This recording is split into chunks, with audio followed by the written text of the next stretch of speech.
Así es que triste, ¿verdad, José Ángel? Pero no sé si entran los que ya no van a entrar en cálculo 4 con nosotros o los que, porque como algunos temas los vamos a ver bien en cálculo 4, algunos no entrarán porque dirán que tienen que atender otras materias o cualquier cosa. ¿Y eso estaría muy mal o leve? ¿Qué?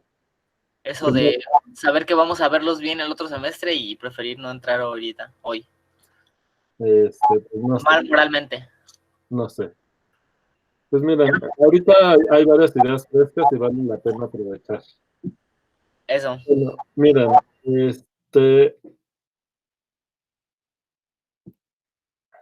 antes de entrar con el teorema,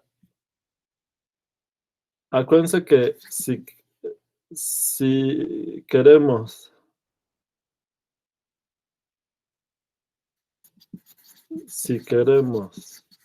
encontrar los máximos y mínimos globales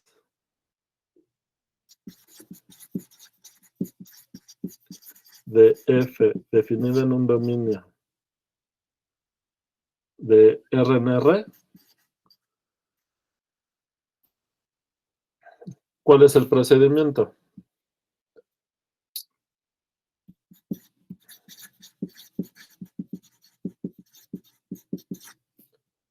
Uno, encontrar puntos críticos.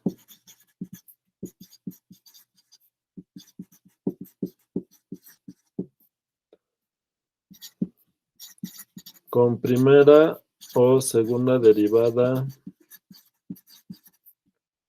ver si son máximos o mínimos locales. 3, comparar el valor de F en esos puntos con lo que vale F en los puntos de la frontera del dominio.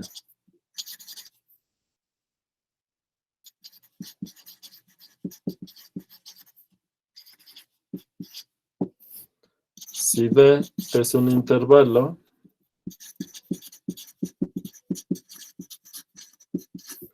con extremos A menor que B, entonces la frontera de D es solamente A y B, ¿verdad? ¿Están de acuerdo?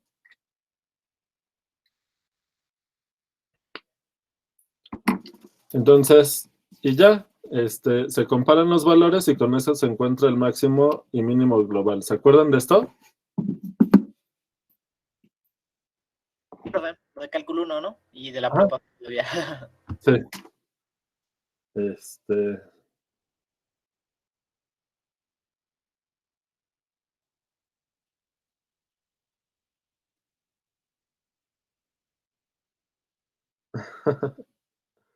Estoy viendo aquí, me queman encabulando.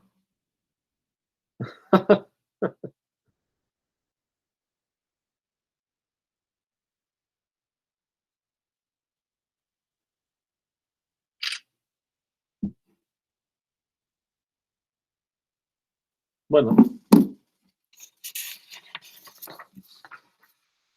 Entonces, ¿pero qué pasa? ¿Cómo lo hacemos si F tiene un dominio, por ejemplo, de R2 a R? Entonces, en general, la frontera de D tiene una infinidad de puntos.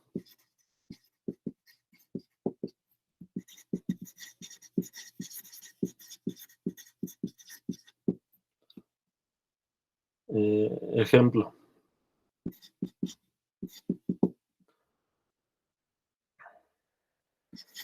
tomen la función f de xy igual a x por y, que es la silla de montar, y d, la bola cerrada de radio 1 con centro en el origen.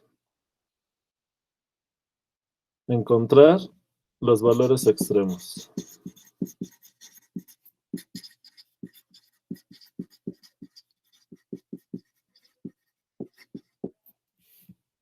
Entonces, ya saben que la gráfica, pues, es la silla de montar, que es, digamos, algo así, ¿no?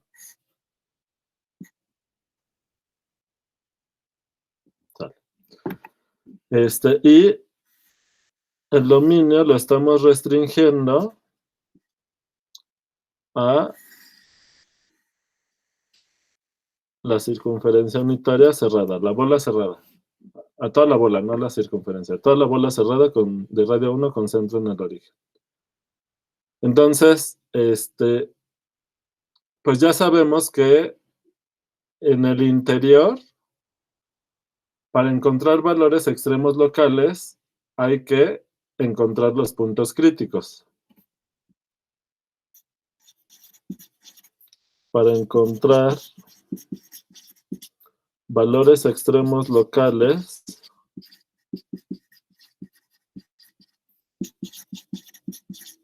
en el interior, buscamos los puntos críticos.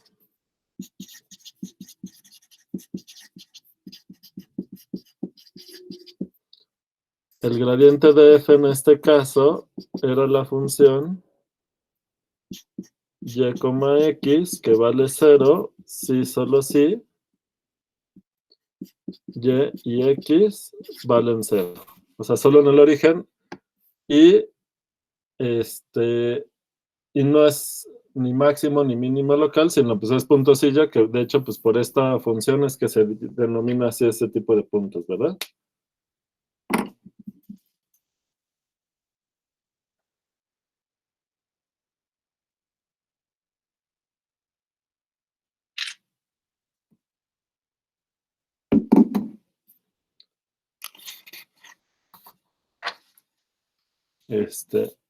La matriz hessiana de esta función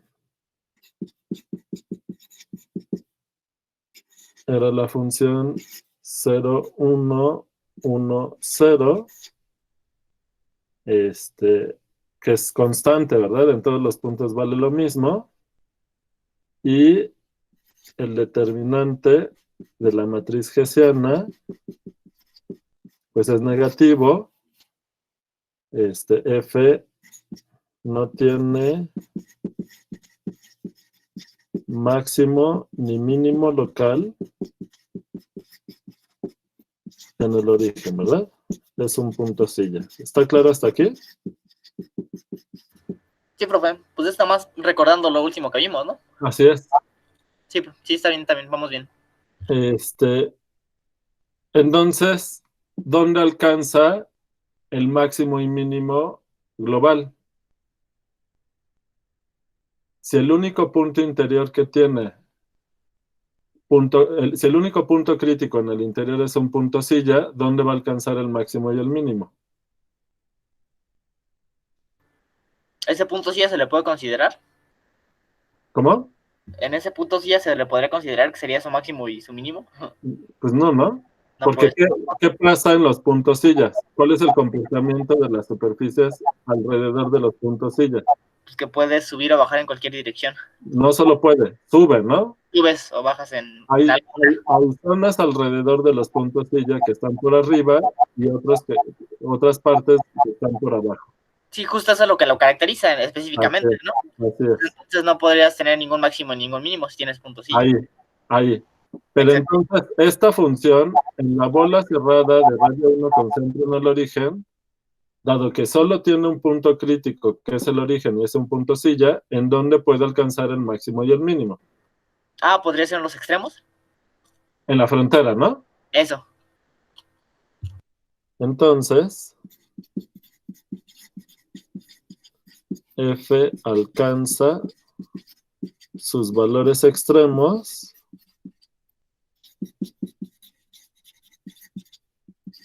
en la frontera del dominio. ¿Está claro? Entonces, para encontrar los valores extremos de f, para encontrar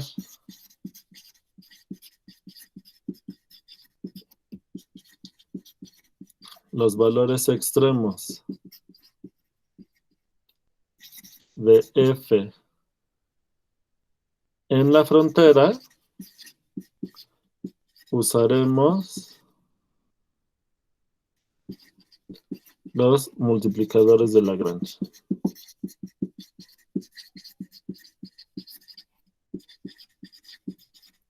Y una pregunta, profe. Hey, O sea, esto ya no se evalúa, pero ¿se vale usarlo para el último examen? ¿O yo para resolver cualquiera? pues, si quieren, pero no creo que venga nada de esto. Pero, o sea, ¿no cree que nos sirva de algo que sea para visualizar alguna superficie o algo así? Pues a lo mejor. Pero entonces no lo prohíbe. No, pues no, prohibido no está. Vale, va. Pero bueno, por ejemplo, en el ejercicio del examen del parcial 6, pues había que hacer, básicamente, nada más había que saber hacer los cortes direccionales, ¿no? Y eso les daba una idea de cómo era la superficie en el borde. Bueno, sí, tiene razón. Bueno, pues no se van a complicar y enredar y les vaya mal. Bueno, entonces, ¿cuál es la idea? Bueno, una observación es que la frontera de D es igual a una curva de nivel C0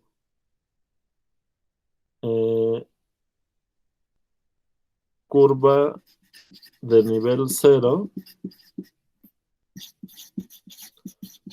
para una función. ¿Qué función? G de XY igual a ¿cuánto? ¿La silla? ¿X por Y? ¿No? ¿Cómo son las curvas de nivel de la silla? Esta es la frontera de D, ¿verdad?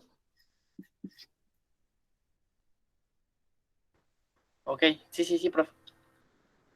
Es una circunferencia. ¿Cómo son las curvas de nivel de la silla de montar? No son circunferencias, ¿verdad? No, son parábolas. Hipérbolas, ¿no? Hipérbola.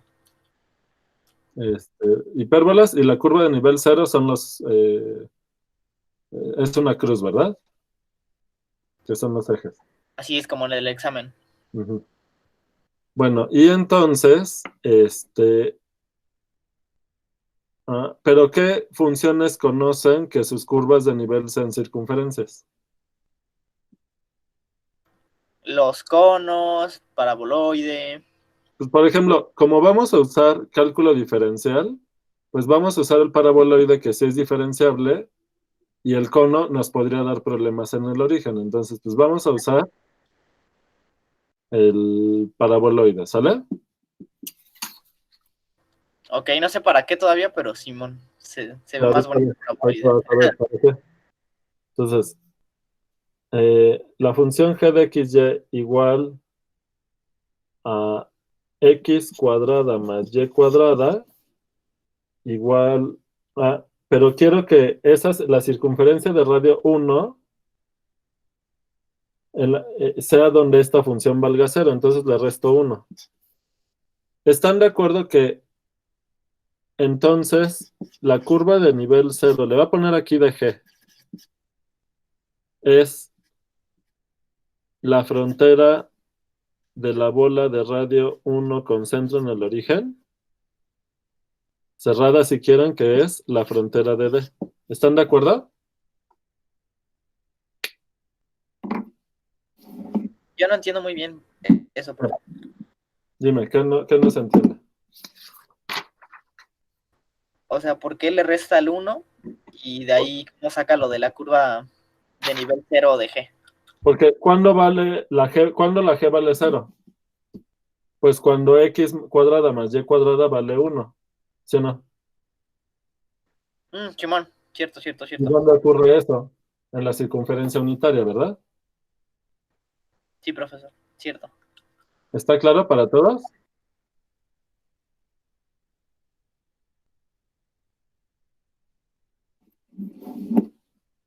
Bien.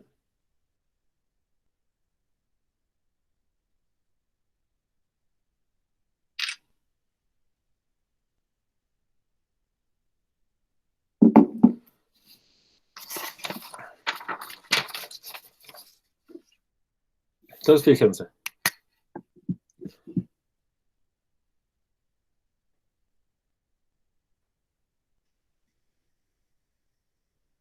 Ustedes tienen la curva de nivel de la G, que en este caso es la curva de nivel 0. Tomen un punto y fíjense en el gradiente de la G. En este caso, pues iría así, ¿no? Hacia afuera. El gradiente de la G en este punto x0 iría a x0, apuntaría hacia afuera, ¿verdad? Pero además va en la dirección ortogonal a la tangente de la curva de nivel. Tangente a esta curva de nivel en x0. ¿Sale? Es la recta T. Entonces lo que tenemos es que son ortogonales. El gradiente de G es ortogonal a la recta T.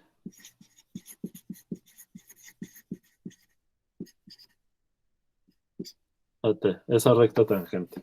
¿Sale? Ahora, tomen el gradiente de F. Supongan que el gradiente de F en x0 viene por acá, sí. Fíjense. En este dibujo estoy poniendo que el gradiente de F en x0 no es ortogonal a la curva de nivel en ese punto. ¿Ok? ¿Eso qué quiere decir? Que el gradiente tiene una componente en la dirección de la tangente de la curva de nivel. ¿Eso qué quiere decir? Que si ustedes avanzan en la dirección de la tangente, la función va a crecer o a decrecer. En este caso, en este dibujo que lo hice así, como el gradiente de f apunta su componente en la dirección de la tangente de la curva de nivel, apunta hacia la derecha, eso quiere decir que si avanzamos sobre la tangente hacia la derecha, la función va a crecer. ¿Está claro?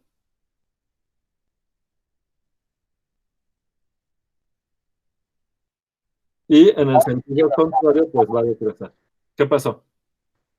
Sí, vamos bien. Bien. Entonces,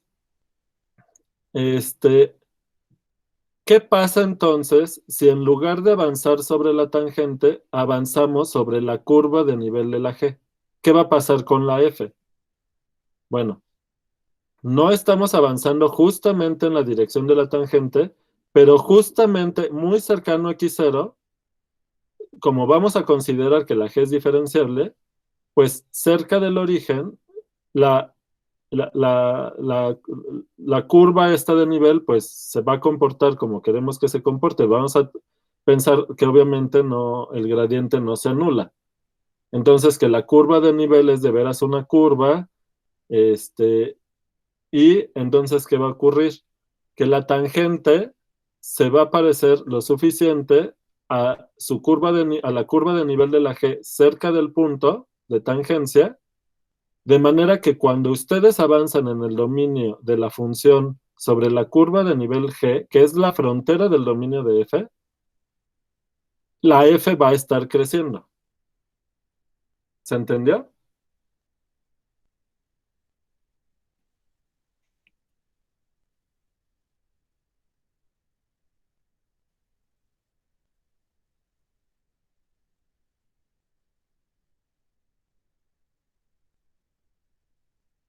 Entonces, si estamos buscando valores extremos de la f a lo largo de la curva de nivel, ¿en qué puntos nos debemos de fijar? Fíjense que si en otro punto el gradiente de f estuviera en la misma dirección que la tangente, no, pues el problema es, o sea, con mayor razón pasa eso. Al avanzar sobre la curva de nivel, es justamente una trayectoria en donde la función crece más. Claro, la curva de nivel se dobla, entonces a lo mejor cuando nos salimos, cuando ya nos alejamos del punto de tangencia, ya no es por donde la superficie crece más, pero estamos muy cercano a esa trayectoria. Entonces, si nosotros estamos buscando valores extremos de la función f en su frontera, y su frontera es esta curva de nivel de la g, ¿en qué nos debemos de fijar? ¿Cómo deben ser? ¿Qué propiedad deben de tener los gradientes de ambas funciones en un punto en donde ya no pase esta situación? Que sean de sentido distinto o dirección distinta. ¿Dirección distinta? Mira, si son de dirección distinta, es este caso.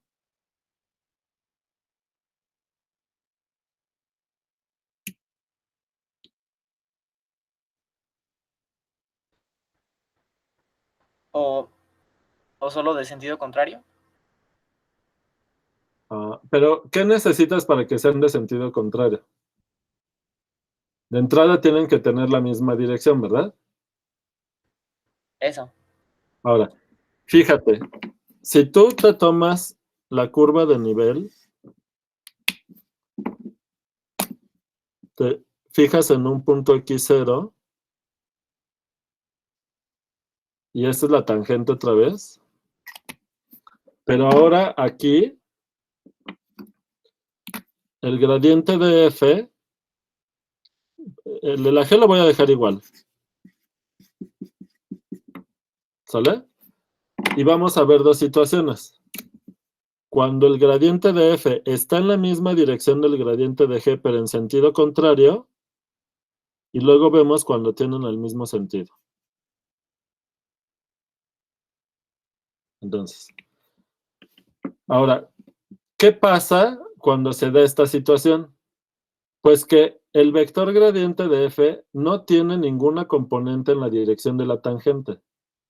Entonces, aquí no puedes saber, porque lo que sabes es que el gradiente de f apunte hacia acá, hacia este lado de la curva. Lo único que sabes es que la dirección de máximo crecimiento es para acá. ¿Sale? Pero si tú avanzas sobre la curva, lo que no sabes es si al moverte del punto de tangencia, si la superficie va a crecer o a decrecer. ¿Lo ven? Porque la única certeza que tienes es que al moverte en el sentido del gradiente de f, es la dirección de máximo crecimiento. Ahora, ¿qué sí saben? Que la curva de nivel de f en x0 es ortogonal al gradiente en ese punto. Entonces, lo que sí va a ocurrir es que, por ejemplo, la curva de nivel de la f, de f de x0, o sea, de lo que vale la función en f de x0, podría ser así. Una curva que tenga la misma tangente que la curva de nivel de g.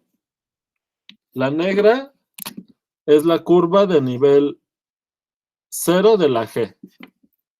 Y aquí con verde estoy dibujando la curva de nivel de altura f de x0 de la f, obviamente. ¿Sale?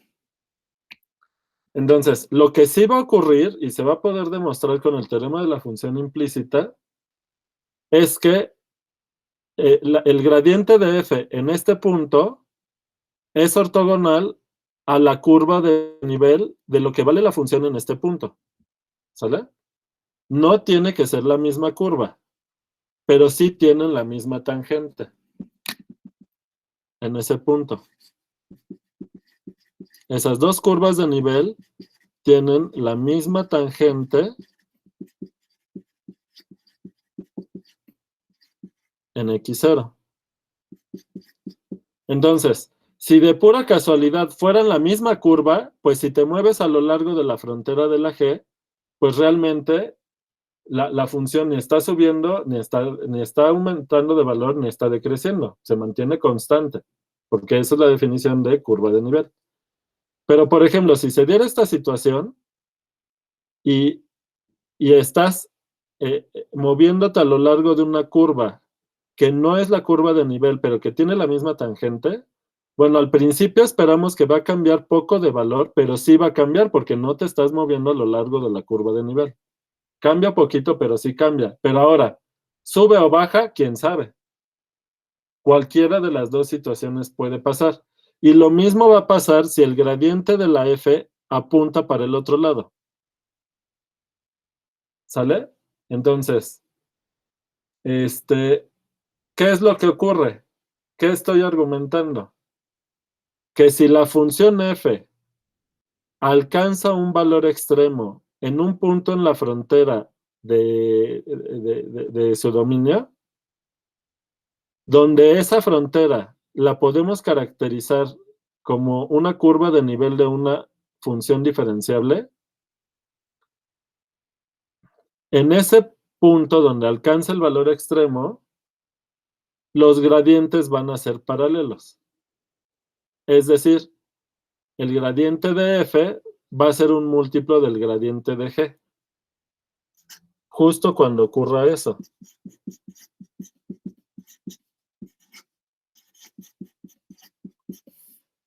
¿Sale? Entonces, por un lado tienen esta ecuación y saben que g en x0, en este caso vale 0 porque así lo elegí. Entonces, tienen dos ecuaciones que cumple x0 y aquí hay un lambda que es el que les da el factor para igualar a los gradientes. Este es el que se llama, este de aquí, esto es lo que se llama el multiplicador de Lagrange. Ok, profe, entonces justamente por eso utilizó el paraboloide, porque sabemos que sí es diferenciable. Sí, es un ejemplo que ahorita vamos a hacer las cuentas, que las cuentas no salen tan feas y van a ver cómo le vamos a hacer. Ok. Entonces, regresando justamente al ejemplo. Si queremos encontrar el valor extremo de f en la frontera, pues tenemos que ver cuándo el gradiente de la función que me describe esta curva de nivel es colineal o es un múltiplo del gradiente de f en el mismo punto. ¿Se entendió?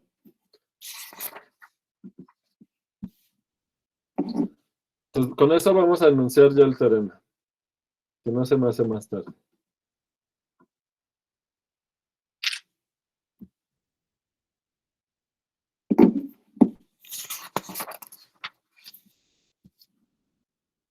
Bien.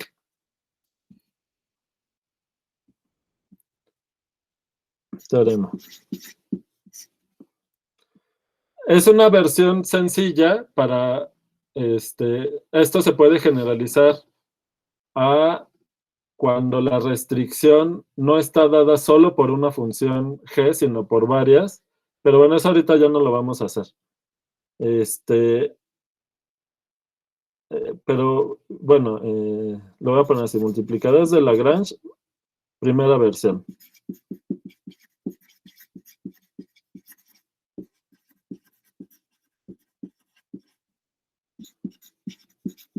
O sea, los multiplicadores de Lagrange salen de un teorema, no de una definición. Sí, pero es el teorema de los multiplicadores de Lagrange. Ok, pero entonces todavía no sabemos bien qué se supone que es. Pues ahorita vamos a tomar una función de R2 en R diferenciable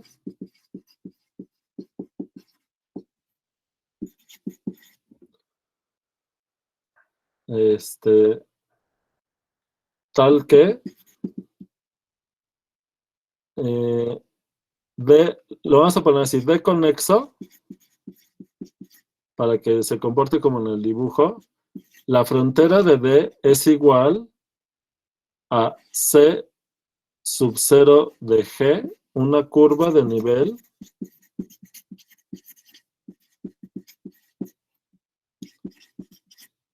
de G, una función diferenciable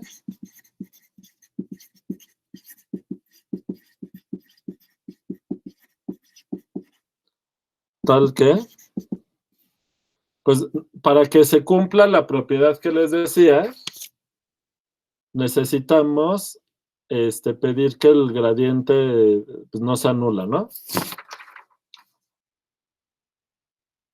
El gradiente de G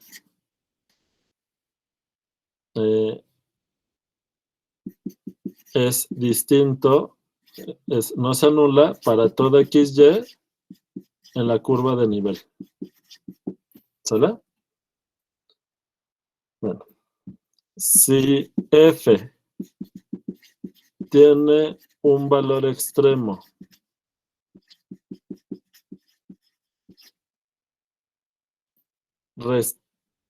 al restringirla a la frontera de D,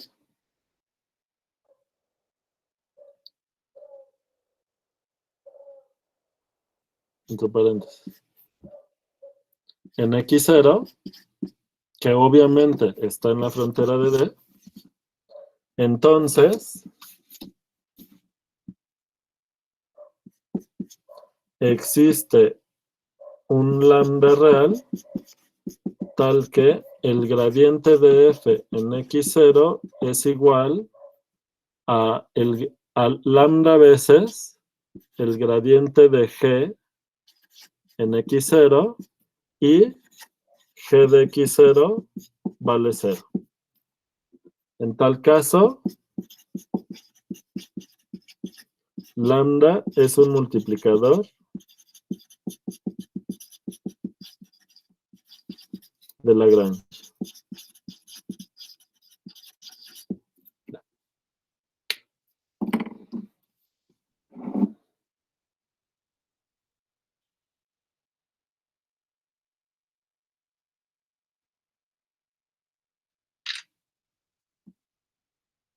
Entonces regresamos al ejemplo.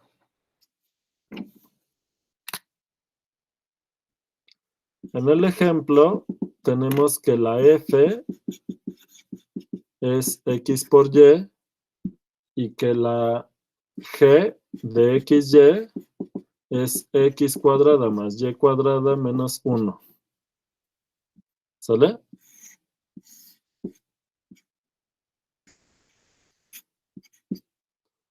Entonces, la circunferencia unitaria de radio 1 con centro en el origen, como lo puse hace rato, esta es la curva de nivel 0 de la G que coincide con la frontera de la bola cerrada de radio 1 con centro en el origen y que esto es la frontera del dominio de F. ¿Sale? Ya sabemos que esta función alcanza sus valores extremos en la frontera y entonces, ¿qué es lo que hay que hacer?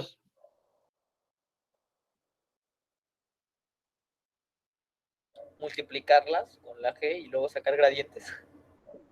¿Cómo que multiplicar la G? No, nada. Sacar un gradiente en un punto extremo. Calculamos los gradientes. Entonces, tenemos que resolver dos ecuaciones. Resolver el siguiente sistema de ecuaciones, que es que el gradiente de F de XY sea igual al gradiente lambda veces el gradiente de G en XY en el mismo punto y G de XY que valga 0. ¿Sale? Entonces hay que resolver este sistema de ecuaciones. ¿Quién es el gradiente de F? Pues Y, X, ¿se acuerdan? Este es el gradiente de F. Y tiene que ser igual a lambda veces el gradiente de la G que esto es igual a ¿qué? Pues lambda veces 2x, coma 2y, ¿sí o no? ¿Están de acuerdo? ¿No le restamos el 1 todavía, profe? ¿Eh? ¿Ahí no le restamos el 1 todavía? ¿Cuál uno? El menos 1 que le estaba restando hace rato a la G. ¿Pero a dónde quieres que se lo reste? Cierto, cierto, cierto. Bueno, ya. ¿Ok? Va.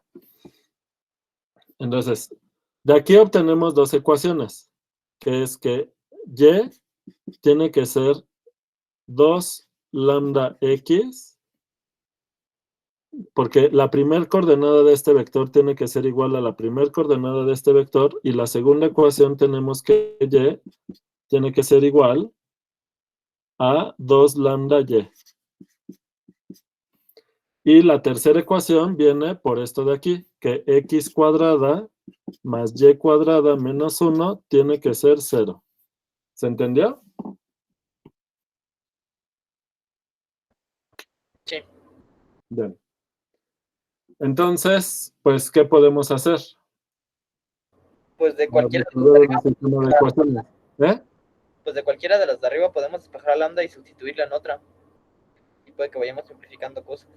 Bueno, podemos sustituir, por ejemplo, esta y aquí. O la X igual, ¿no? O no serviría de mucho. O la x, pero y luego, porque lo que hay que encontrar es el valor de lambda. Sí.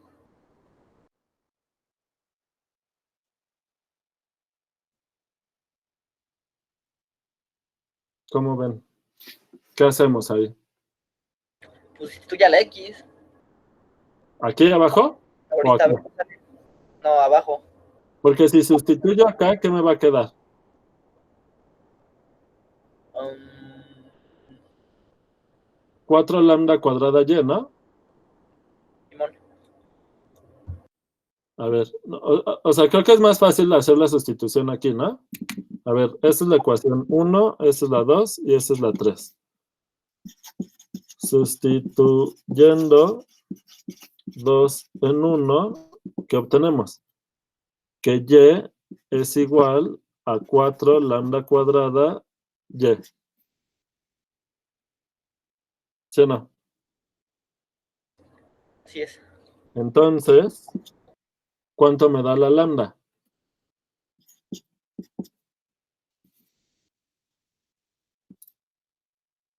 Porque La de 3. podemos dividir entre y, porque y es distinto de 0, ¿por qué? Porque si y fuera 0, la x también sería 0. De aquí. Y el 0, 0 no está en la frontera del dominio de f. Entonces puedo dividir entre y tengo que lambda es más menos. Es cuadrada de 3, ¿no? ¿Cómo de 3? Oh, shit, no, espera. Raíz cuadrada de un medio, que diga raíz cuadrada de un cuarto, que es un medio, ¿no? ¿Lo ven? Cierto, yo pasé sumando eso, dividiendo. Sí, está bien.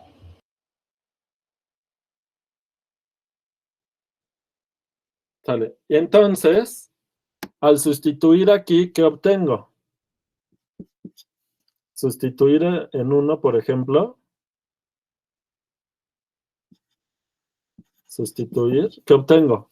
Pues que y es igual a x o y es igual a menos x. ¿Están de acuerdo? Sí.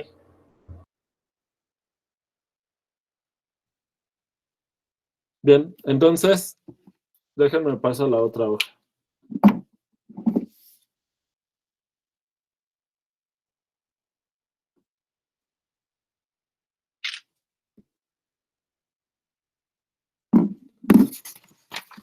Entonces ya puedo sustituir aquí, ¿no? Entonces, si y es igual a x, fíjense, eso me está diciendo, lo voy a hacer acá el dibujito.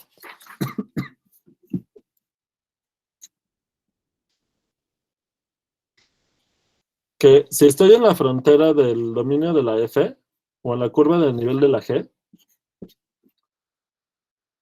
hay dos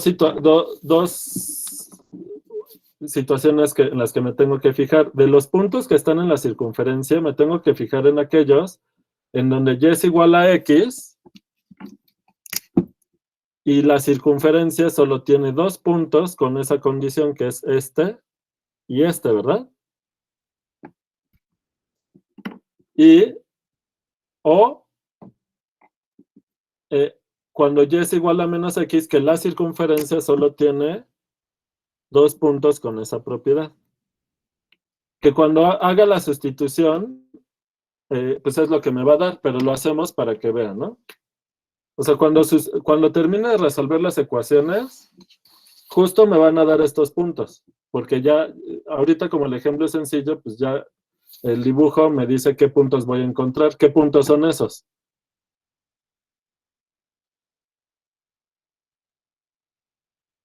Bueno, voy haciendo la sustitución. Entonces, en 3, al sustituir en 3, tenemos que 2x cuadrada es igual a 1. Entonces, x es... bueno, si se fijan, cuando y es igual a x, o y es igual a menos x, al sustituirlo aquí, me da lo mismo, que x es más menos raíz de un medio, ¿verdad? Así es. ¿Sale? Ahora, entonces, por cada valor de x, tenemos dos soluciones, porque si x vale la raíz positiva de un medio, la y puede ser tanto raíz de un medio como menos raíz de un medio. O sea, obtenemos 4 puntos. Entonces, el primer punto en el que nos fijamos es al tomar la raíz positiva de un medio y la segunda coordenada es la misma.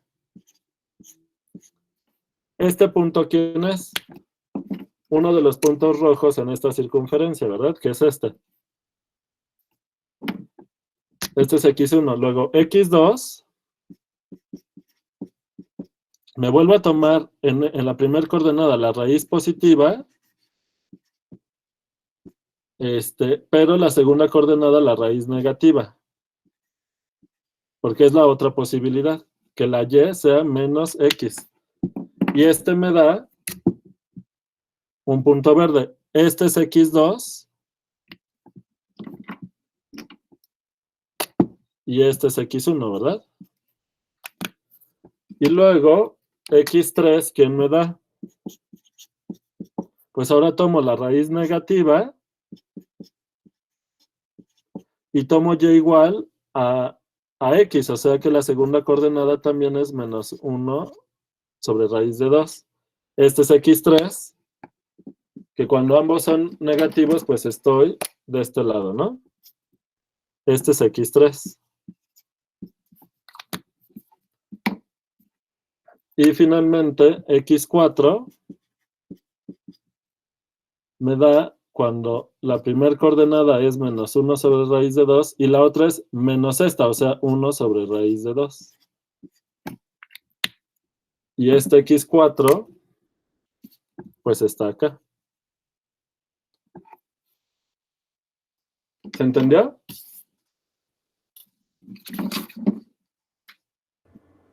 Sí, profe. Bien. Entonces, ¿qué nos dice? Que hay 4 valores candidatos en donde la función silla, a lo largo de la circunferencia unitaria centrada en el origen, hay 4 puntos en donde está tomando valores extremos. ¿Sale? Y pues evaluamos. ¿cuánto me da f de x1? Pues como es x por y, me da un medio. Y si se fijan, es lo mismo que f en x3. Porque aunque tenga menos aquí, al multiplicar esta coordenada por esta coordenada, me vuelve a dar un medio. Y f de x2, ¿qué me da? Menos un medio. Menos un medio. Igual que f de x4. Esto es por la simetría de la superficie, ¿verdad? Así es. Pero es coincidencia que se parezca mucho a la lambda que encontramos. ¿No? Sí, o sea, es coincidencia, no tiene por qué ser ese el valor extremo. Okay. Por lo tanto, f alcanza su valor máximo en 2 puntos de la frontera. ¿Lo ven?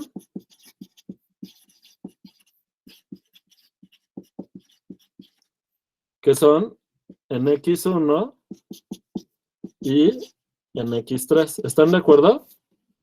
El valor máximo es un medio.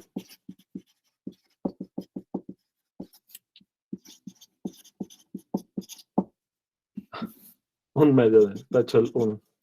Es un medio. ¿Están de acuerdo? Ok.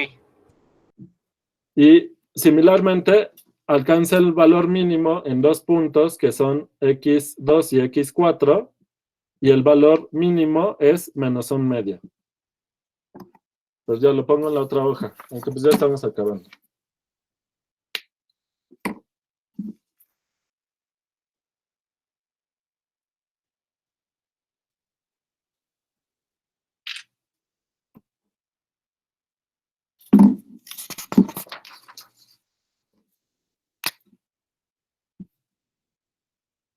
Entonces, f alcanza su mínimo en 2 puntos de la frontera de su dominio. En x2 y x4. El valor mínimo es menos un medio. Y ya acabamos. ¿Sale? Entonces, con este ejemplo ya tenemos el procedimiento.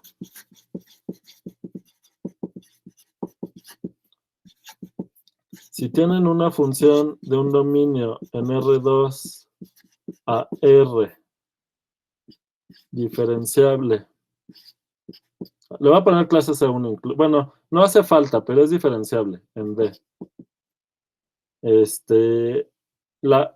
La frontera de D es la curva de nivel 0 de una función G diferenciable también. Entonces, 1. Encontrar puntos críticos de F. Clasificar los puntos críticos.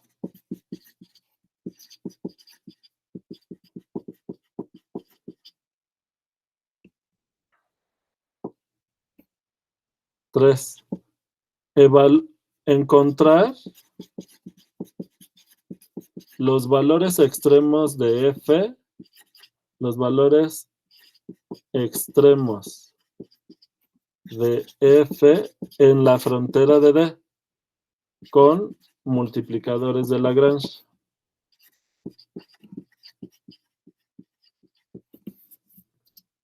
¿Sale? 4. Evaluar F en todos estos puntos y comparar.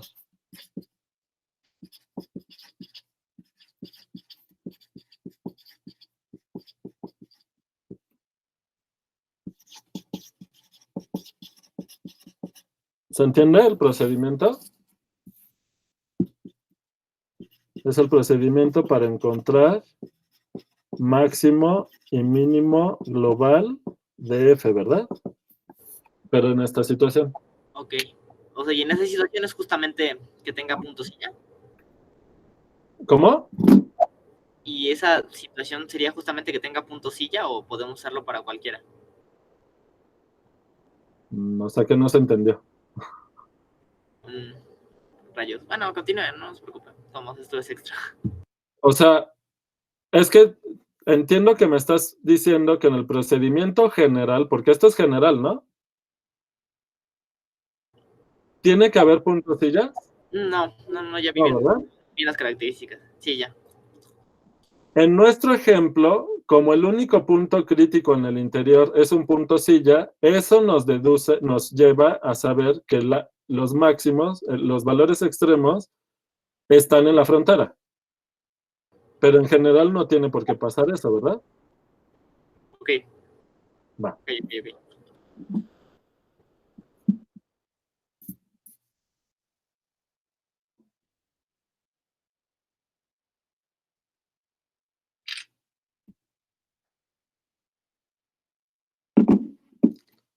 Bueno. ¿Dudas?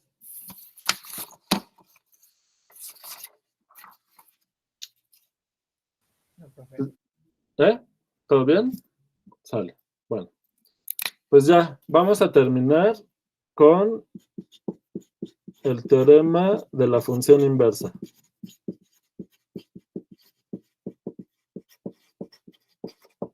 Bien. Recordatorio. Si ustedes tienen f, una función derivable en un intervalo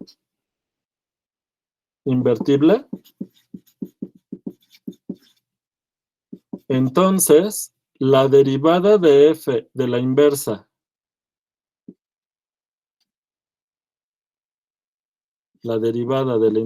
en un punto es igual a ¿quién?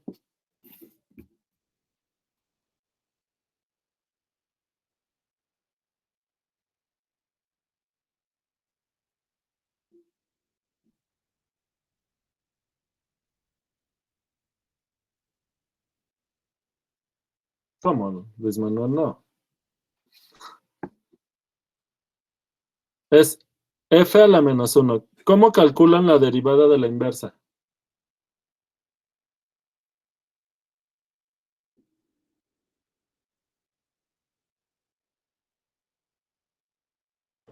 Pues sacamos la inversa de la función y luego la derivamos. Pero hay una fórmula que les permite calcular directamente esta derivada.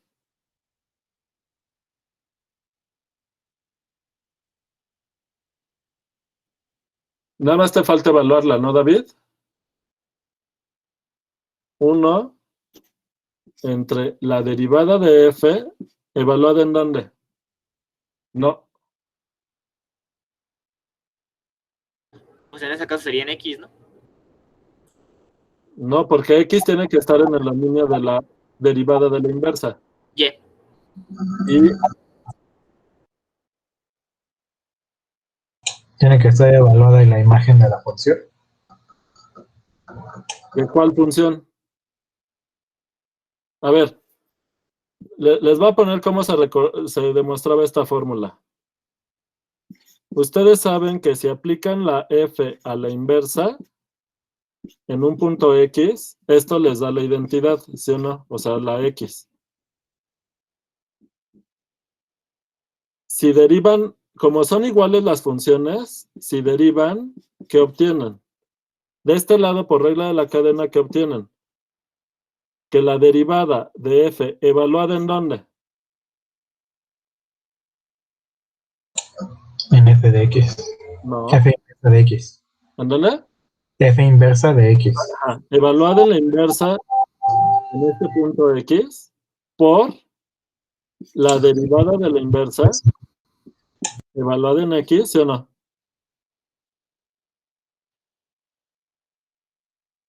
¿Cuánto me da esto? 1. 1. Y entonces ya podemos despejar esto y ¿qué nos queda? Que la derivada de la inversa en un punto X es igual a 1 entre, ahora sí, Entre f evaluada, f' No. evaluada en la imagen inversa. la derivada de f evaluada en la inversa de f en X. O sea, la inversa les toma este punto que está en el dominio de la inversa y se los lleva al dominio de la f, que es donde es derivable y por lo tanto está en el dominio de la derivada de f. ¿Sale? ¿Va? Bueno. Entonces, ese teorema les está diciendo cómo pueden calcular la derivada de la inversa en términos de la derivada de la f. Ahora, otra observación. Si la derivada de f es una función continua en este intervalo y la derivada de f en x0 es distinta de 0, entonces existe una epsilon positiva tal que la derivada, o sea, si fuera positiva la derivada en x0, entonces hay una vecindad donde la derivada de f es toda positiva en esa vecindad de x0. En esa vecindad, la f original sería estrictamente creciente, ¿verdad? ¿Se acuerdan de ese teorema? Ya el otro día lo habíamos recordado. Ahora, si la derivada de f en x0 fuera negativa, hay toda una vecindad donde la f' es negativa por la continuidad de la función f'. En ese caso, la f sería decreciente estrictamente en esa vecindad. Entonces, ¿qué podemos asegurar? Pues que existe una vecindad en donde f es monótona estrictamente, o sea, es o estrictamente creciente o estrictamente decreciente en la vecindad de radio epsilon con centro en x0. ¿Están de acuerdo?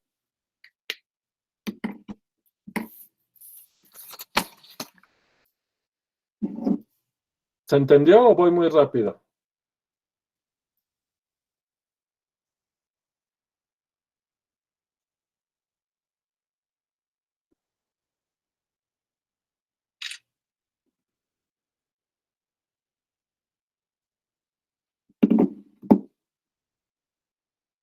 ¿Sí que? ¿Sí se entendió o sí voy muy rápido?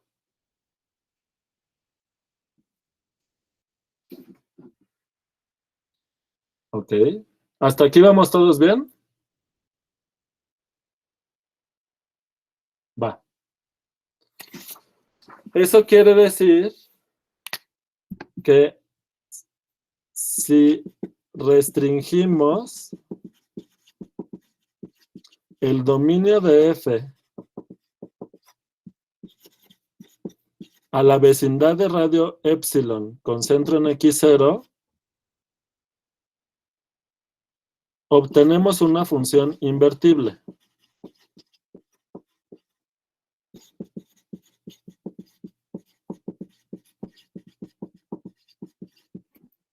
Es decir, la función restringida a la vecindad de radio epsilon con centro en x0 es una función que va ¿de dónde a dónde? De la vecindad de radio epsilon con centro en x0, que está en R, a R. Y f de x es la f de x vale lo mismo que la restricción en x. ¿Sale? Estamos considerando que la vecindad de radio epsilon con centro en x0 está todo en el dominio de la f. Es decir, si ustedes tienen una función y el dominio puede ser muy grande, pero aquí tienen un x0 y tienen una vecindad que está toda metida en el dominio, esta es la vecindad de radio epsilon con centro en x0, el dominio de f pues contiene esto, ¿sale? Como saben que esta función en este cachito sí es inyectiva, entonces vamos a construir una nueva función que es la misma, quitando el resto del dominio y nos quedamos solo en esta vecindad. A esa función que damos, porque acuérdense que las funciones quedan caracterizadas por la regla de correspondencia, el dominio y el contradominio. Entonces, el contradominio lo dejamos igual, el dominio lo cambiamos, lo hacemos más pequeño, que es un dominio en donde en este caso de lo que estamos discutiendo podemos asegurar que la función es inyectiva, pero ambas funciones valen lo mismo en cada punto. No son iguales porque no tienen el mismo dominio. Pero en donde está definida la restricción, sí es igual a la función original. ¿Quedó claro?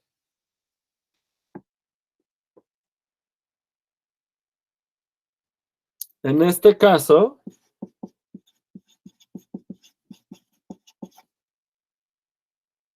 la función restringida a la vecindad de radio epsilon con centro en x0 es invertible.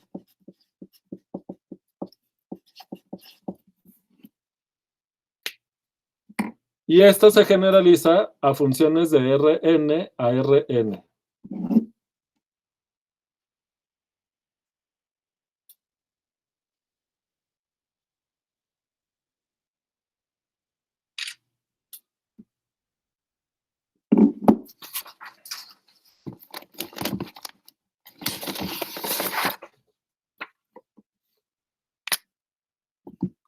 Teorema. Sea f una función de un dominio. Estas se las voy a dar de una vez de Rn en Rn. F, aquí sí es muy importante que sea continuamente diferenciable en D.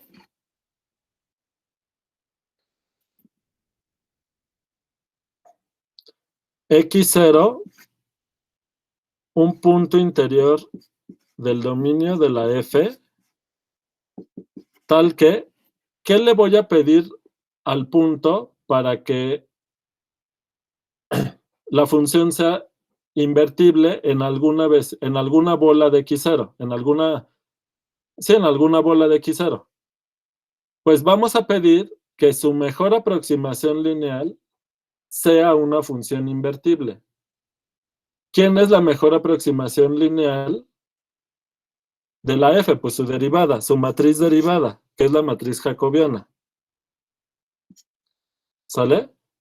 ¿Y cómo pedimos que esto es una función lineal de Rn en Rn? Es una matriz, la podemos pensar como una matriz de n por n. ¿Cómo podemos asegurarnos que esa función lineal de Rn en Rn sea invertible? ¿Qué hay que pedir?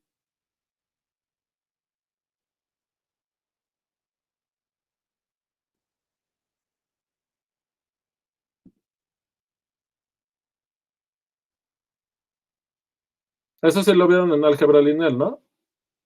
Nosotros lo vamos a comentar el próximo semestre, pero... ¿Qué preguntó, profe? Disculpa. ¿Te acuerdas que cuando definimos la derivada de una función de estas, esto era una función, es una matriz de n por n? Exacto, sí, sí, sí. O sea, es una función de Rn en Rn, lineal. Ah, pues eso es invertible, son isomorfos. ¿Cuándo es invertible? Siempre no. Cuando existe una función lineal que puedas invertir. ¿Y cómo sabes cuándo? Exacto, lo que dice Oscar. Cuando el determinante de la matriz jacobiana, que es el jacobiano,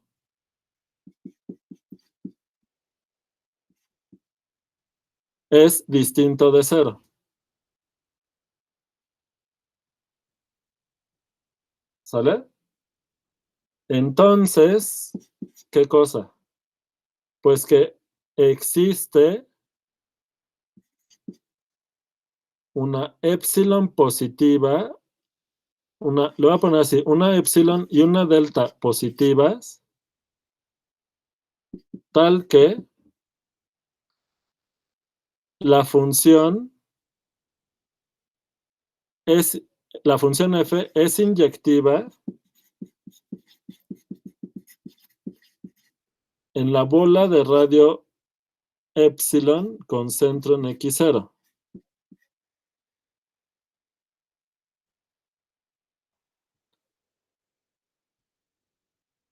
Por lo tanto, tiene una inversa en esta bola, la restricción.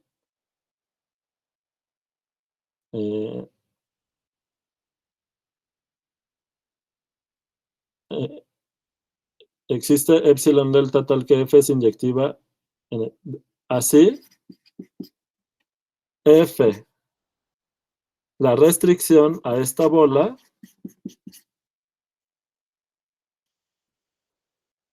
la vamos a poder ver como una función, al restringirla, como una función que va de esta bola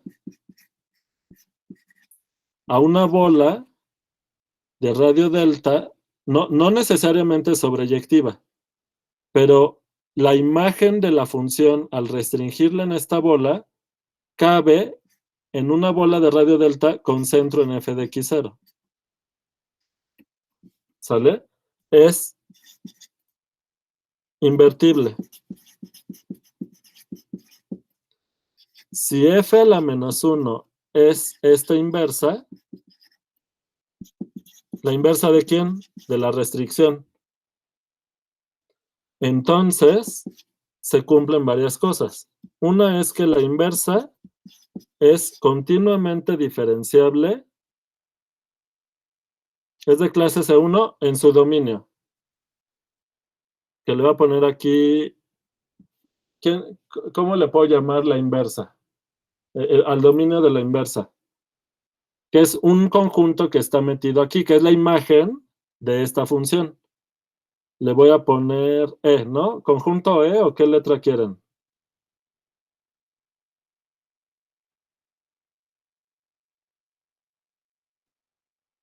¿Cómo le pongo al dominio de la inversa? ¿Qué letra quieren? ¿E? ¿No se va a confundir con la epsilon? Mejor le pongo otra letra. Delta, ¿les parece? Delta. Donde delta es la imagen directa. La imagen directa lo voy a poner así como F de la bola de radio epsilon con centro en X0. ¿Sale? Y delta está en la bola de radio delta con centro en F de X0. ¿Ok? Bueno. Además,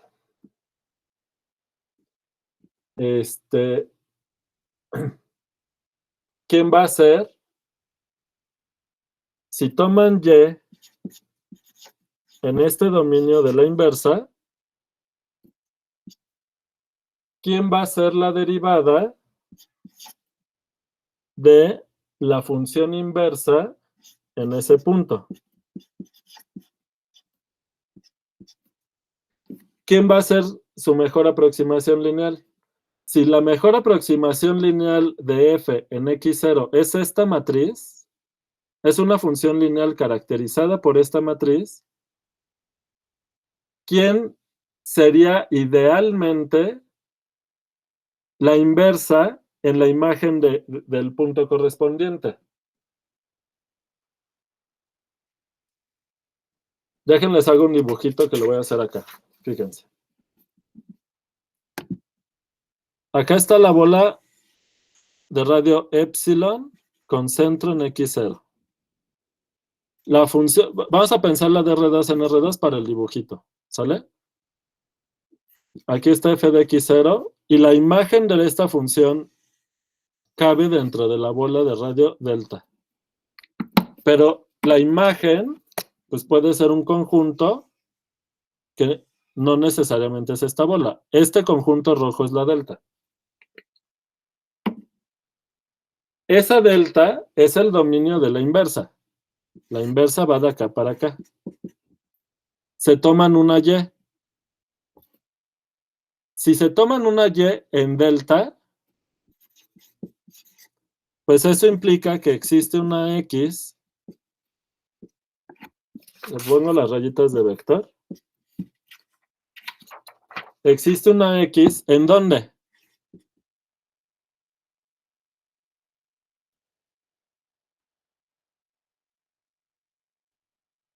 Pues aquí, ¿no? Aquí tiene que haber una X tal que ¿qué?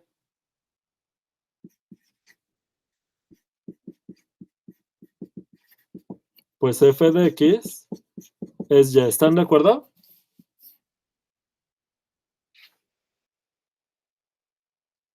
¿Se entendió esa parte? ¿Se entiende el dibujo?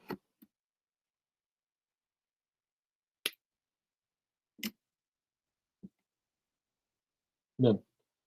Entonces, la mejor aproximación lineal de f en X es la derivada de f en X. Esta es una matriz de n por n que es la función lineal que más se parece a la función en X. ¿Quién debería ser la función lineal que más se parece a la inversa en Y, que es la imagen de este punto? ¿Quién debería ser? ¿O la inversa de esa matriz?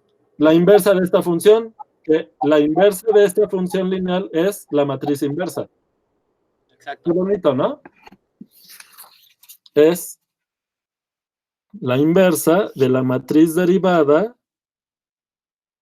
en X, es la inversa de esta matriz donde f de X es la Y. Y ya está. Y este es el teorema de la función inversa.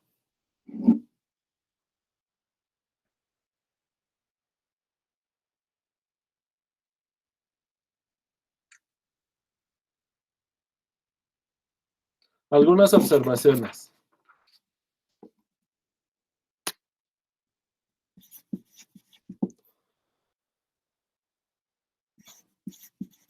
Como la función restringida, la bola de radio epsilon con centro en x0, tiene inversa diferenciable, decimos que f, y por supuesto su inversa también, es un difeomorfismo.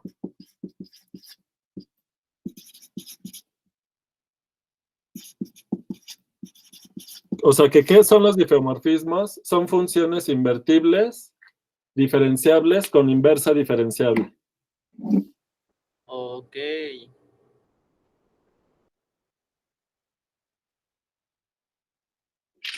Ahora, un par de cosillas de cultura matemática y con eso acabamos.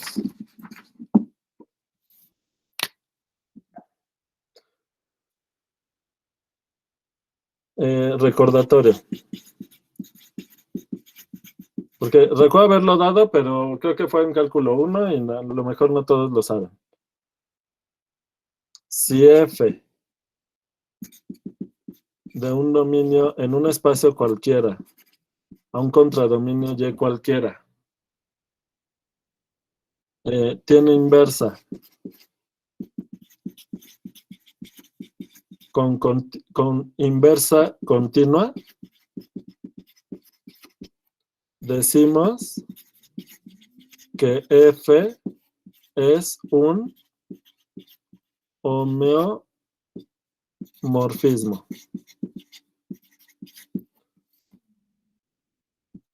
Los homeomorfismos son muy importantes para las propiedades topológicas.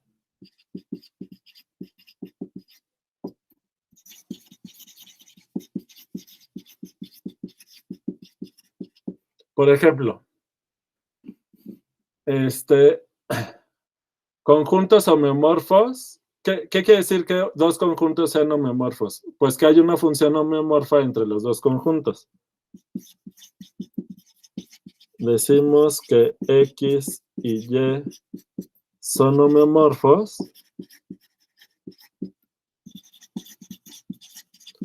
si existe una función de un conjunto a otro homeomorfismo.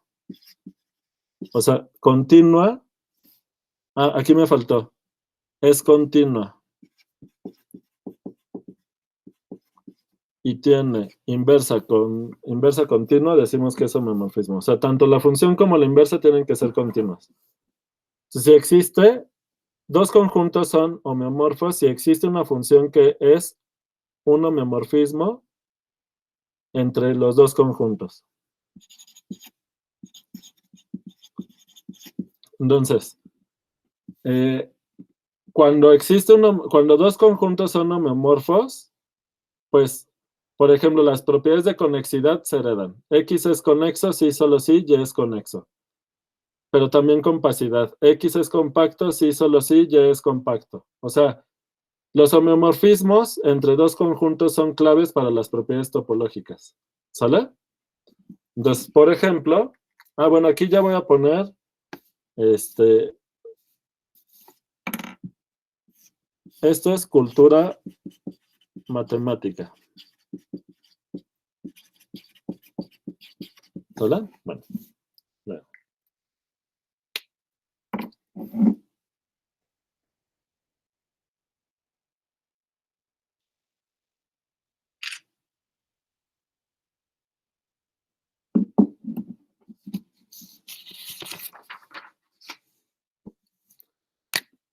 Entonces, en R2, la circunferencia y el cuadrado o rectángulo son homeomorfos, pero no son difeomorfos por las esquinas.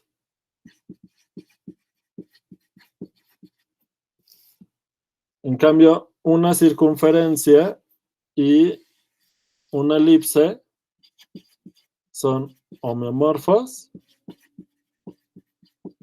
y difeomorfos. Bueno, entonces, en geometría diferencial y para muchas cosas, los físicos usan muchas cosas de difeomorfismos, también homeomorfismos, etcétera. Pues bueno, son lenguajes que van a ir adquiriendo en otros cursos, que van a ir trabajando con más profundidad en otros cursos. Pero bueno, ya. Con esto terminamos.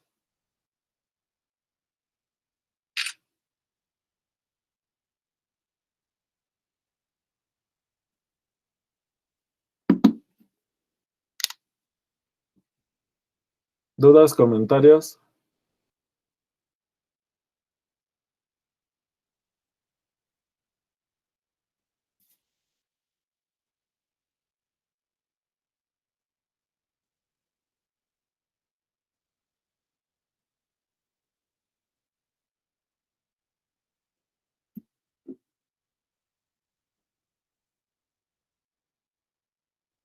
Exacto. Para platicar con la abuelita. Era lo que les decía el otro día. La tortilla doblada para hacer tacos, la forma que te queda siempre son homeomorfismos a la tortilla. Pero cuando la doblas para quesadilla, que digamos queda marcado el doblez, como picuda la superficie, ya la superficie ya no te queda homeomorfa, pero no te queda difeomorfa.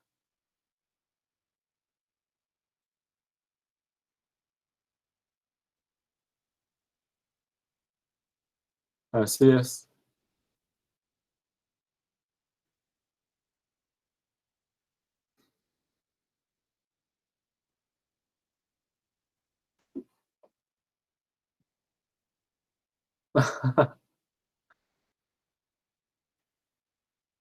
Bueno, pues ya, terminamos.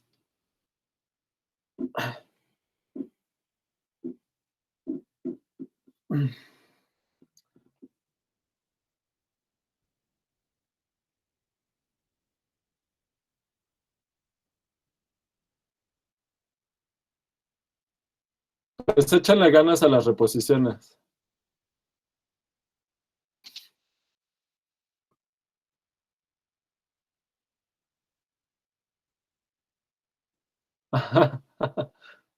¿Qué pasó, Miguel? No estén tristes. Pronto nos veremos, bueno, los que quieran.